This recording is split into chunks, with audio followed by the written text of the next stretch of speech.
Alright, let's start gluing these LEDs down, because we've got to get down to the LED town. Sorry.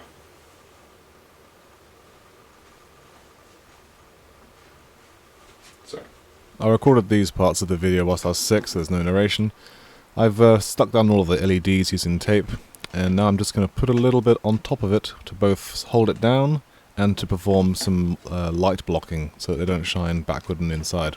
And I'll do that on both the top and bottom, obviously, because there's 4 sets of them. Giving it a quick test to make sure everything is still working. Always test your stuff before you do anything else. I've sealed up the nacelles in some plastic bags to protect it whilst I spray it, because we need to make sure we get some paint into those joints where the nacelles are going to go up and down. This is the spraying has been done. I didn't spray the whole thing, I literally just did the bits where you're not going to be able to see it. And now we are ready to get this assembled into a one piece. The last thing that I want to do before sealing this up is just lay down some insulation tape on the inside to reduce the wire strain on the actual PCB. This way, if the wires get tugged or caught or pulled, they're going to pull first on the tape, not on the circuit board. I mean, the circuit board can take it, but if there's going to be any pulling, I'd rather it didn't cause the PCB to come loose or unsocket a cable. Alright. It's time to pull this together into a solid piece. Before I do that, one final test to make sure that all the electronics are still working correctly.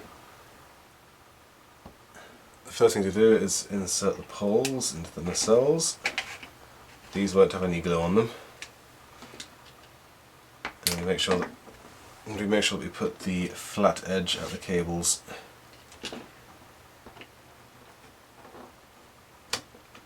Then, after making sure that everything looks good, it's basically going to be a lot of applying glue. So a bead along these inside bits first, making sure that we're going to get every single contact surface, because this needs to be a nice strong bond. I won't put any glue over the cable area. I'll leave that dry, as naturally there's nothing for the glue to adhere to other than the cable, and we don't want that. I'm trying not to go overboard at the axle joint parts, because I don't want the glue to spread out and accidentally stick the nacelles into a flat position. Around the back. It's worth noting that the underside of this bit doesn't have a lip, so we just kind of have to put a bead along the edge. And now the careful process begins. I'm going to start with the left nacelle, put the axle into the socket, feed the cable through its hole, and clamp down the upper piece, and then repeat the process for the right. So I'm going to put a bead along here, very tight, a bead along here. Oops.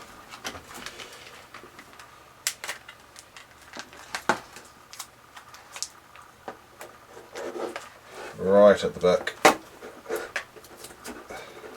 Here we are, ladies and gentlemen, our nacelles.